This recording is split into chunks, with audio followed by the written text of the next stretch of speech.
Mummy जी रहने दीजिए ना, आप क्यों लगी है किचन में? हम 2000 रुपये में खाना बनाने वाली रख सकते हैं ना। सोचिए 2000 महीना मतलब 66 रुपीज पर डे। माँ कौन सा बुरा है ये हिसाब? बेटा एक बात पूछो तुमसे, बुरा तो नहीं मानोगी? नहीं मम्मी जी पूछिए ना। बेटा तुम्हारे मायके में क्या सच में हर चीज का हिसाब रखा जाता है? अब घर में माँ बीवी के हाथ के खाने में सिर्फ खाना नहीं, प्यार और स्वाद भी होता है। इसे कैसे पैसे से हिसाब लगाया जा सकता है? नेहा रुक जाती है और सोचने लगती है। हाँ मम्मी जी, वहां ऐसा ही होता है। मेरी मम्मी कहती थी कि हिसाब रखना जरूरी है ताकि कोई हम पर एहसान न जता सके और हम भी बराबर से दे सके।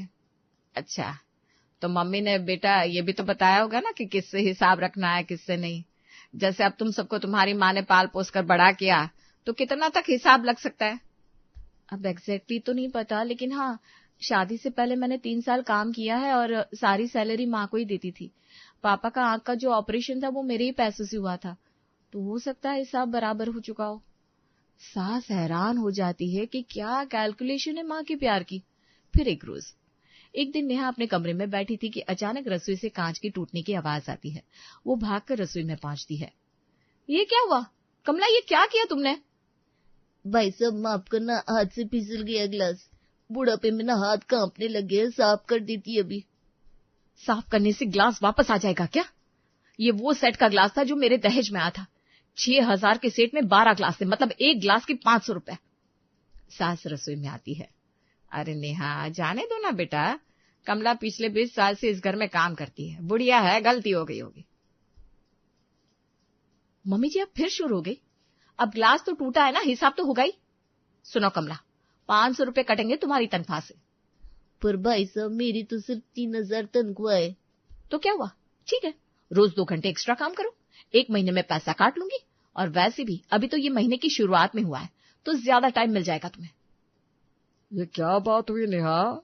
कमला हमारे परिवार की तरह है। पापा जी रिश्ते रिश्ते होते हैं, लेकिन हिसाब अलग चीज है। आज ग्लास है, कल कुछ और टूटेगा, बस यूं ही माफ करते रहोगे। नुकसान का कोई मोल है कि नहीं? आखिर ये चीजें भी तो प्यार से दी गई थी ना।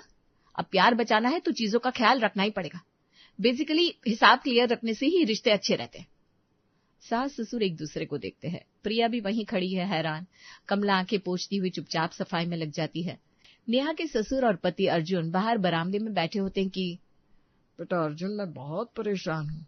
नेहा बहुत अच्छी बहू है, घर का सारा काम करती है, लेकिन उसकी ये आदत सही नहीं है। वह हर चीज को पैसों से तोलती है।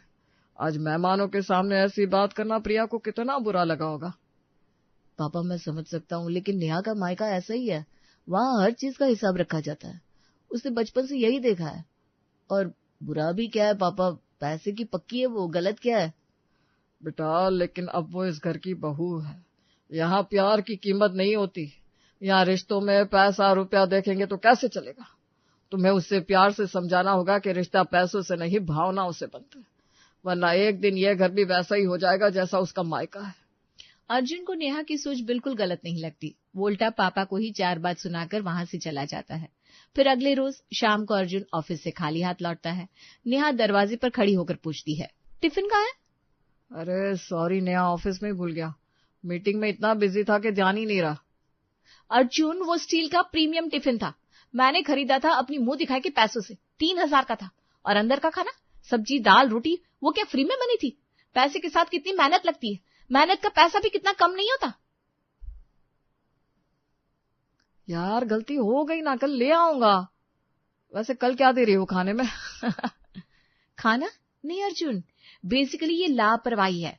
अब तुम्हें एहसास होना चाहिए, अगले 1 हफ्ते तक तुम्हें घर का खाना नहीं मिलेगा। बाहर से खाओ और अपने पैसे खर्च करो, 3000 वसूल हो जाएंगे। बढ़िया है। पास ससुर खड़े थे, वो अर्जुन की ओर देखते हैं। ठीक बात है, पैसे की पक्की है नेहा। क्या अर्जुन, ठीक ही तो है? लेकिन सासू माँ बोल पड़ती है, नेहा बेटा ये क्या बात हुई, गलती से भूल गया ना वो। घर का खाना नहीं दोगी तो क्या खाएगा बेचारा, और डिब्बे का हिसाब पति से कौन करता है? मम्मी जी हिसाब तो क्लियर रखना पड़ेगा ना, वरना लापरवाही बढ़ती जाएगी। ये बोलकर नेहा वहां से चली जाती है। उसके जाने के बाद अब पता चलेगा हम कितने परेशान रहते हैं। चलो सरला। अगले 5 दिन अर्जुन बाहर का खाना खाता रहता है। 6ठे दिन रात को उसे तेज पेट दर्द होता है, उल्टियां शुरू हो जाती है। जल्दी डॉक्टर के पास ले चलो। वे अर्जुन को इमरजेंसी में ले जाते हैं। डॉक्टर चेकअप के बाद बताता है कि फूड पॉइजनिंग है। दवाइयां और टेस्ट में 5,000 रुपए खर्च हो जाते हैं। घर लौटकर सास नेहा से कहती है, देखा नेहा, 3,000 बचाने के चक्कर में 5,000 खर्च हो गया और मेरे बेटे की सेहत भी खराब होगी। पापा ठीक कह रहे थे, ये हर चीजों को पैसों में तोलती है, पता नहीं हमें ये क्यों झेलना पड़ रहा है। नेहा चुप रहती है, लेकिन फिर बोलती है, मम्मी जी ये तो बाहर खाने की गलती है, मैंने तो सिर्फ हिसाब बराबर करने की सोची थी। नेहा प्लीज हर चीज में हिसाब मत लगाओ, पूरा घर तुमसे परेशान है। सास आंखों में आंसू लेकर अर्जुन को पानी पिलाती है। नेहा एक कोने में खड़ी रहती है, अपने फैसले पर अड़ी हुई। फिर अगले दिन अर्जुन शाम को अपने छोटे भाई राहुल को 1 लाख रुपए का लिफाफा देता है। ले राहुल, तेरे पैसे। थैंक यू यार, जब पापा के सर्जरी के लिए पैसे चाहिए थे तू ही काम आया था, वरना बैंक से लोन लेना पड़ता, इतना ब्याज देना पड़ता। अरे भैया ये कैसी बात कर रहे हो, तुमने मेरी पढ़ाई करवाई, नौकरी दिलवाई, ये तो मेरा फर्ज था। नेहा जो बगल में बैठी थी बीच में बोलती है, रुको रुको राहुल, तुमने 1 लाख दिए थे ना, अब जरा हिसाब लगाते हैं। नेहा ये क्या कर रही हो? लेकिन नेहा कहाँ रुकने वाली थी। बेसिकली देखो, जब राहुल की इंजीनियरिंग की फीस भरनी थी तो अर्जुन ने 1.5 लाख रुपए दिए थे। फिर जब इसकी बाइक खरीदनी थी तो 70,000 दिए। फिर जब इसकी शादी की बात चल रही थी तो 3 लाख की मदद की थी। और हाँ, जब इसे जॉब के लिए दिल्ली जाना था तो किराया खर्चा मिलाकर 50,000 और दिए। भाभी वो सब तो टोटल 5,70,000 हुए। अब तुमने 1 लाख दिए तो बाकी 4,70,000 बचे। अगर हम बैंक का 12% ब्याज भी लगाए तो पिछले 5 सालों का लगभग 3 लाख ब्याज और बनता है, मतलब टोटल 7,70,000।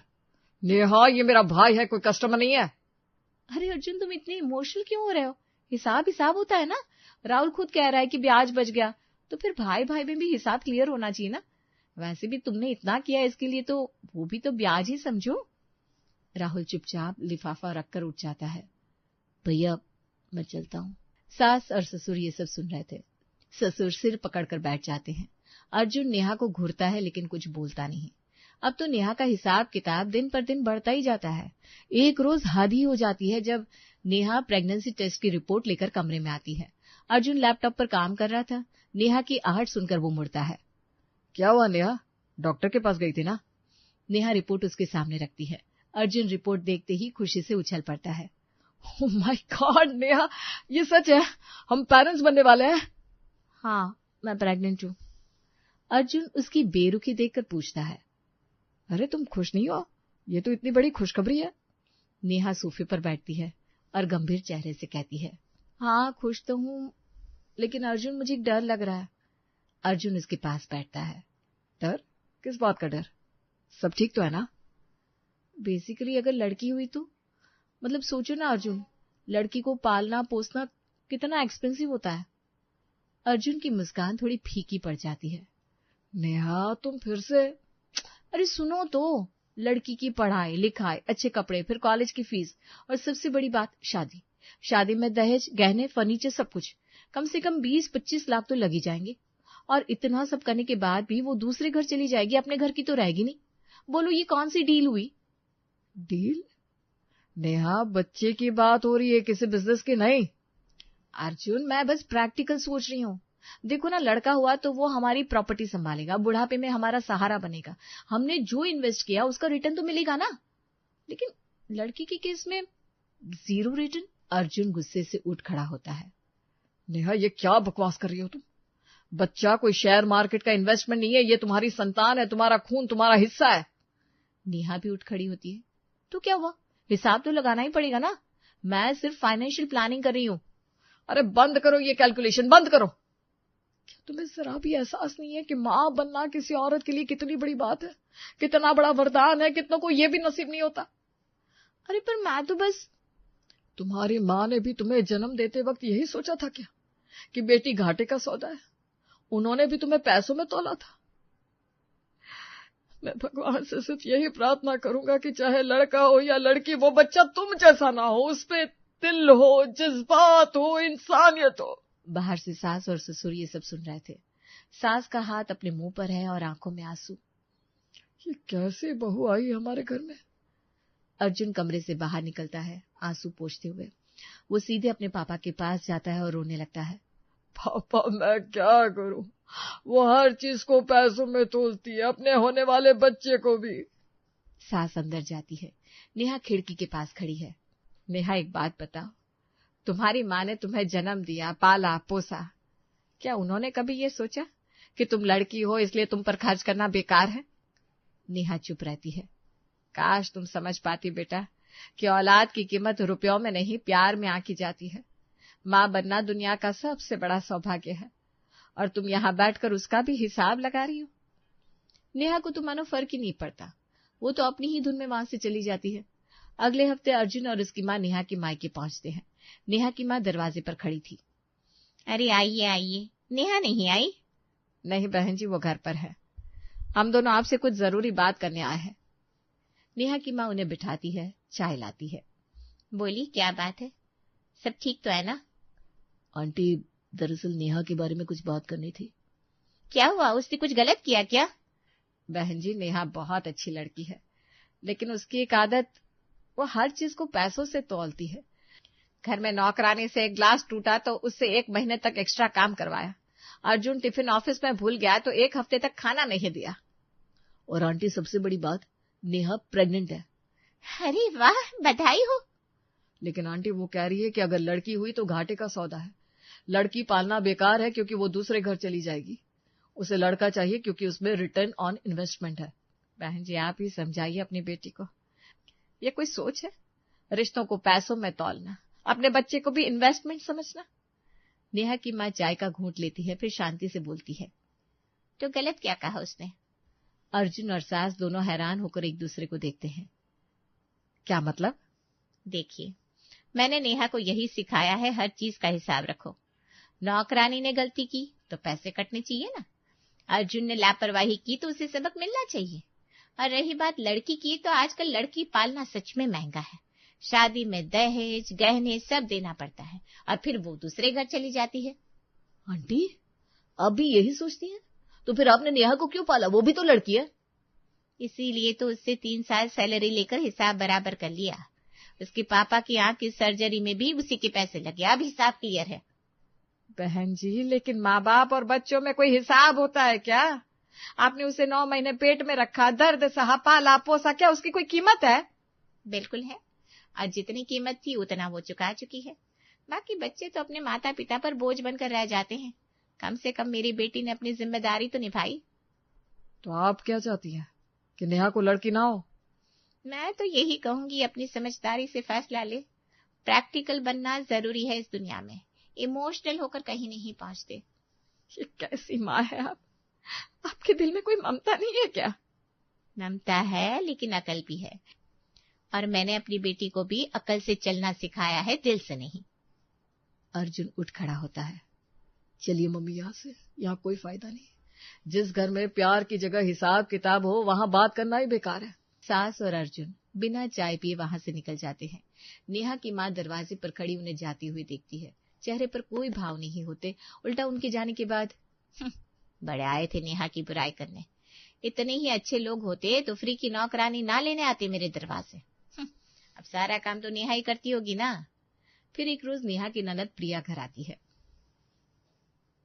भाभी, कल की शादी में आप मेरी साड़ी पहनना जो माँ ने मुझे दिलाई थी, बहुत अच्छी लगेगी आप पर। अरे नहीं प्रिया, ये तुम्हारी महंगी साड़ी है, मैं अपनी कोई साड़ी पहन लूंगी। वैसे भी कल को साड़ी में कुछ हुआ तो मैं कैसे चुकाऊंगी? अरे भाभी, कैसी बात कर रही हैं? पैसे क्यों लूंगी मैं आपसे? घर में अपना पराया थोड़ी ना होता है। आप मेरी बड़ी बहन जैसी हो, और वैसे भी आपकी रंगत पर बनारसी का गोल्डन कलर बहुत खिलेगा। प्लीज भाभी, मना मत करो, मुझे बहुत खुशी होगी। अरे ये सब कहने की बात है, खैर छोड़ो। अब मायके में कमाने वाले तो यही है। भाई वैसे भी खर्च करते हैं तुम पर, तो भाभी को एक साड़ी देना घाटे का सौदा नहीं है, क्यों? सास ये सुनकर गुस्से से कहती है। हाँ नेहा, सही बात है। मेरा बेटा तो सभी के लिए करता है। अब तुम भी आई हो तो समझो रोज का खाना पीना तो करोगी। और रहने के लिए ये शहर कितना महंगा है, लेकिन अब तुम्हारे लिए तो फ्री ही है, क्यों? खैर माँ जी, माँ बाप दहेज इसीलिए तो देते हैं कि बेटी शान से रह सके। अब देखिए ये लाखों का सोफा कैसे चमक रहा है आपके घर में। प्रिया सास की ओर देखती है, जैसे कह रही हो कि माँ चुप हो जा। लेकिन सास तो सास होती है। बेटी के हाथ से साड़ी लेकर वो अंदर जाती है, लेकिन जाते जाते डायलॉग मारते जाती है। हाँ, सोफा तो 10 साल में फेंक देंगे, नया ले आएंगे। लेकिन तू तो रहेगी ना यहीं फ्री में। सास ताना देकर निकल जाती है तो प्रिया को नेहा घूरती है और वो भी वहां से चली जाती है। अगले रोज नेहा के मायके से उसकी माँ और छोटा भाई राज आते हैं, साथ में मिठाई का डिब्बा लाते हैं। नमस्ते जी, बहुत दिन बाद आए हैं, सोचा बेटी से मिलाए। वो अब मैं नानी बनने वाली हूँ तो ये लो, रास्ते से मिठाई भी ले आए। अरे वाह, आइए आइए, आप लोगों का ही इंतजार कर रहे थे, बैठिए चाय बनवाती हूँ। सास मिठाई का डिब्बा खोलती है, साधारण गुलाब जामुन थे। अरे बहन जी, आप तो इतनी साधारण मिठाई ले आई, आपको तो पता है ना यहाँ सब कितने अच्छे हैं। जब प्रिया की शादी में इनके रिश्तेदार आए थे तो कितना कुछ लाए थे। मुझे याद है जब प्रिया को विदा किया था तो मैंने उसे 5,000 रुपए नकद दिए थे और सोने की चेन भी दी थी जो 12,000 की थी। आज भी प्रिया पहनती है वो। इतना सुनते ही कमरे में सन्नाटा छा जाता है। नेहा का चेहरा उदास हो जाता है। नेहा आंखें नीची कर लेती है। नेहा की माँ वो तो बेचारी कभी दाएं कभी बाएं ताकती है। माँ जी बस करिए ना, कोई मिठाई भी देखता है क्या? जो प्यार से मिले तोहफे होते उनकी कीमत नहीं देखते। लेकिन नेहा एक बात बताओ, तुम अपने मायके से तो कोई हिसाब नहीं रखती, वहां तो सब क्लियर हो गया, लेकिन हमसे, अर्जुन से, नौकरानी से, देवर से, सबसे हिसाब किताब, यह कैसा न्याय है? तुम्हारे मायके वाले तुम्हें पालते हैं तो वो प्यार है, लेकिन हम तुम्हें अपने घर में रखते हैं तो वो फ्री में रहना। तुम्हारी माँ ने दहेज लिया तो इन्वेस्टमेंट, लेकिन हम कुछ दे तो एहसान। नेहा की आंखों में आंसू आ जाते हैं। उसे अपनी गलतियां समझ में आने लगती है। मम्मी जी मुझे माफ कर दीजिए, मैं गलत थी, मैंने हमेशा सबको पैसों से तोला, लेकिन आज मुझे एहसास हुआ कि मैंने अपने ही घर वालों को दुख दिया। बेटा, हिसाब किताब जरूरी है लेकिन रिश्तों में नहीं। रिश्तों में प्यार, विश्वास और सम्मान होता है। माँ जी मुझे माफ कर दीजिए, मैं समझ गई, मैं आज के बाद ऐसा कभी नहीं करूंगी।